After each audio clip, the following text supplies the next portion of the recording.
Hello. Welcome back to Notes Due at Midnight. I'm Casey Openshaw Haycock.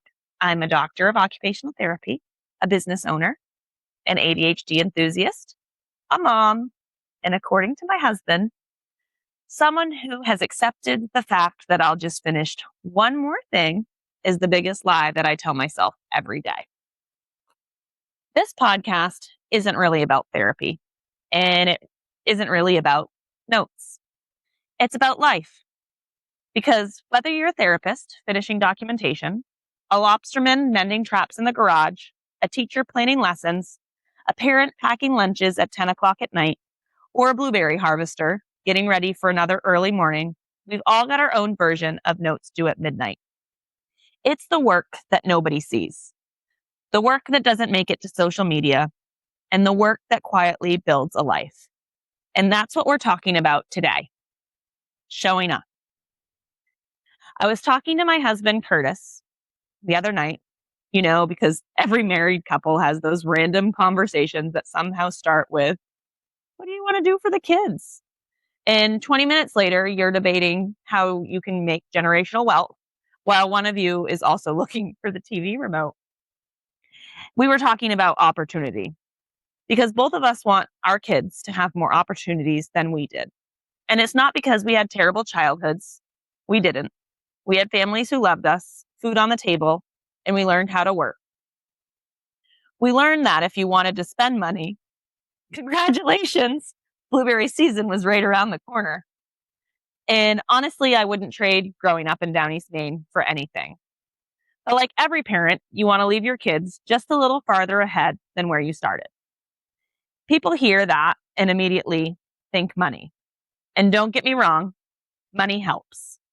But I've yet to hear someone say, wow, having enough money to pay the electric bill really ruined my week. But I don't think that that's real generational wealth. Real wealth is teaching your kids things nobody can ever take away. How to work, how to be kind, how to apologize, how to laugh at yourself, and how to get back up after life punches you square in the face. Or a client does. Because eventually, everyone gets punched. I think living in Downeast, Maine teaches those lessons better than almost anywhere. And I've been a lot of places. And if you don't live here, let me paint you a picture. A lot of people wake up at 3:30 in the morning, not because they're trying to become a millionaire on YouTube. Hello. But because the tide said so. The ocean doesn't care if you're tired. The clams don't care if it's raining. And the blueberries don't suddenly decide, you know what? She looks tired today. Let's make this easy. Because that's not how it works. Around here, you work with the weather.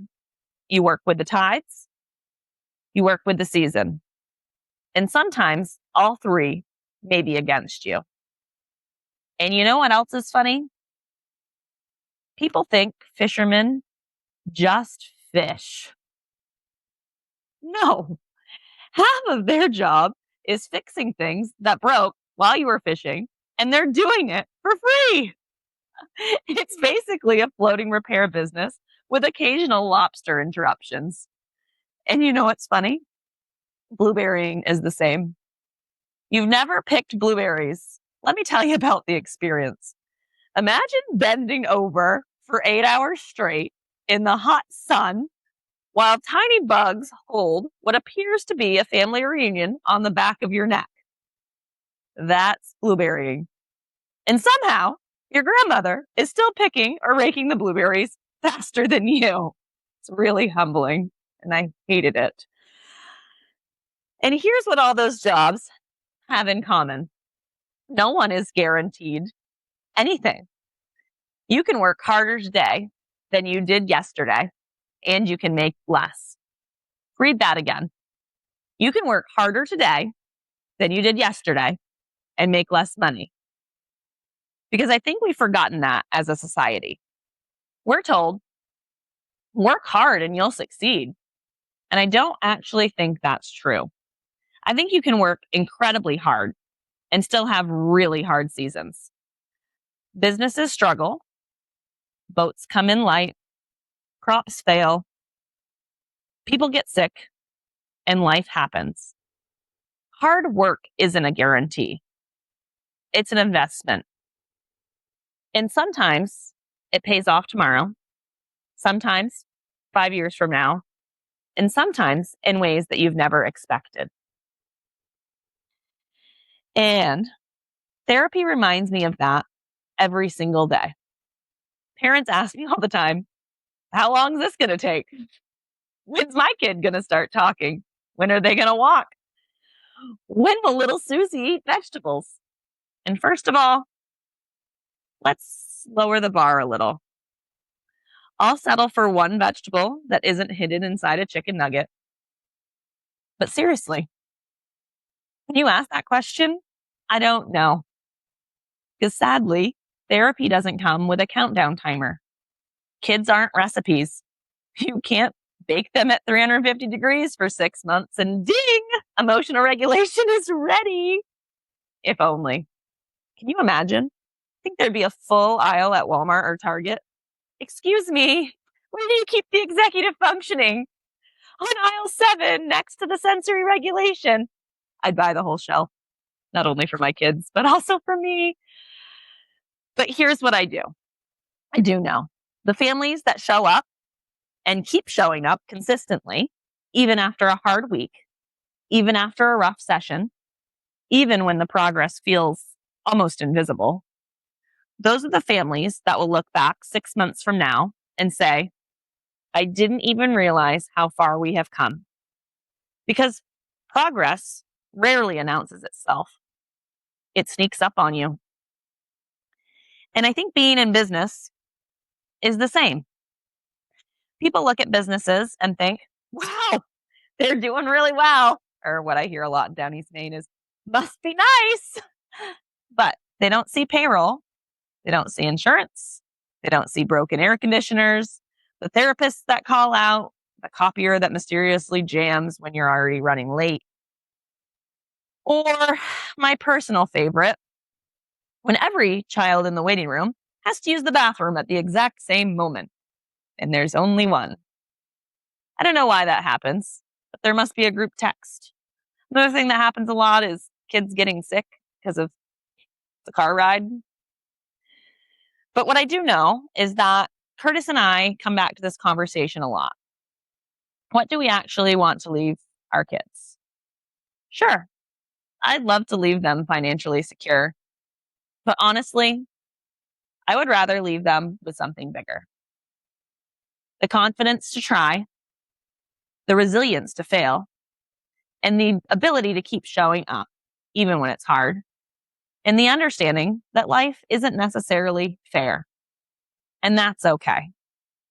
Because you don't control fairness.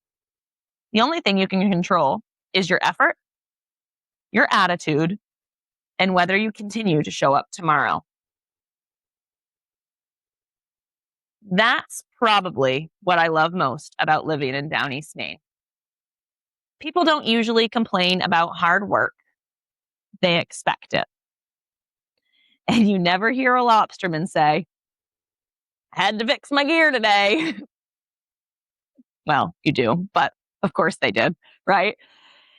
And you don't hear a blueberry harvester say, it was hot out. It always is in August, right? Around here, hard work isn't an identity. It's just Tuesday. And maybe that's why people here are so resilient. They know life isn't supposed to be easy. Life is supposed to be meaningful. So, if you're listening today, maybe you're in your truck, maybe you're in your blueberry harvester, and maybe you're finishing your notes. Maybe you're headed to work before the sun comes up. And maybe you're folding laundry for the third time today because somehow one child produced enough clothes to outfit an entire baseball team. Whatever your version of notes due at midnight looks like, keep showing up. Because someday, someone is going to look back at your life and say, wow, you're lucky. And you'll smile because you'll remember the nights that nobody saw, the mornings that started too early, and the days that you wanted to quit. The ordinary Tuesdays, the notes due at midnight. Those are the things that built the life that you're living.